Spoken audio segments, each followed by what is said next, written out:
তৃণমূল কংগ্রেস ইতিমধ্যেই ভেঙে চোরমার। তৃণমূল কংগ্রেস ভেঙে তৈরি হয়েছে বিদ্রোহী তৃণমূল কংগ্রেস। তবে বিদ্রোহী তৃণমূল কংগ্রেসের অস্তিত্ব ঠিক কি? ৪৮ ঘন্টার মধ্যে ভাঙন নব্য তৃণমূলেও সন্দীপন সাহার নেতৃত্বে তৈরি হচ্ছে কি নতুন ব্লক, নতুন উপদল তৈরি করতে পারেন সন্দীপন, এমনটাই সূত্র মারফত খবর। তৃণমূল বিধায়কদের একটা অংশ নিয়ে বৈঠক। তৃণমূলের ভাঙন কি তাহলে আরো চওড়া? জন্মের কয়েক ঘন্টার মধ্যেই বিপর্যয় কি নব্য তৃণমূলে? প্রশ্ন একাধিক। বিরোধী দলনেতা নির্বাচনে মিথ্যার আশ্রয়। বিরোধী দলনেতা নিয়ে যে একাধিক অভাব অভিযোগ প্রত্যেক দিন সামনে আসছে। প্রথমে আমরা দেখি যে তৃণমূল কংগ্রেসের তরফে শোভনদেব চট্টোপাধ্যায়কে বিরোধী দলনেতা করা হয় এবং সেখানে নাকি সই জালিয়াতি কাণ্ড উঠে আসছে। সই জাল করে বিরোধী দলনেতা নির্বাচন হয়েছে এবং তারপরেই একটা গোষ্ঠী উঠে আসে যা ঋতব্রত বন্দ্যোপাধ্যায়ের একেবারে অনুগামী, বিদ্রোহী তৃণমূল কংগ্রেস তারা। এবং তারপরেই আমরা দেখতে পেলাম যে বিদ্রোহী তৃণমূল কংগ্রেসকে ঘিরে একেবারে ইতিমধ্যেই প্রশ্ন উঠছে, ৪৮ ঘন্টার মধ্যে ভাঙন কি এবার নব্য তৃণমূলে? প্রশ্ন একাধিক। জানবো এই বিষয়ে বিস্তারিত। ফোন লাইনের সঙ্গে রয়েছেন আমাদের বিশেষ প্রতিনিধি দেবজ্যোতি ঘোষ। দেবজ্যোতিদা, তৃণমূল কংগ্রেস ভেঙে এবার বিদ্রোহী তৃণমূল কংগ্রেস তৈরি হয়েছে এবং ৪৮ ঘন্টার মধ্যে এবার কি নব্য তৃণমূল কংগ্রেসেও ভাঙন? দেখো, গতকাল থেকে যে রাজনৈতিক গতিপ্রকৃতি দেখা যাচ্ছে, বেশ কয়েকজন বিধায়ক যারা বিদ্রোহী বিধায়ক ছিলেন, যারা ঋতব্রত বন্দ্যোপাধ্যায়কে বিরোধী দলনেতা করেছিলেন, তাদের মধ্যে কিন্তু একটা ভাঙন স্পষ্ট হচ্ছে। কারণ গতকালই প্রায় ২-৩ জন বিধায়ক ইতিমধ্যে মুখ খুলেছেন। আজও কিন্তু সন্দীপন সাহার বাড়িতে বেশ কয়েকজন বিধায়ক যাচ্ছেন।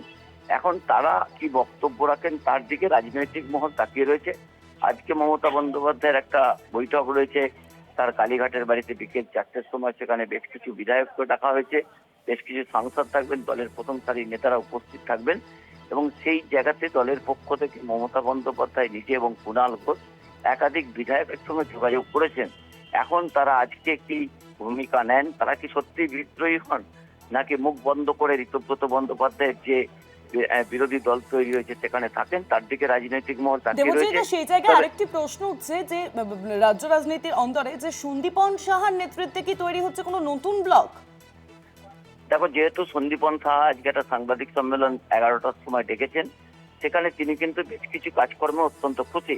কারণ গত দুদিনের যদি ছবি দেখো তাহলে পরিষ্কারভাবে বোঝা যাবে যে বেশ কিছু রাজ্য রাজনীতিতে ঘটনা ঘটেছে।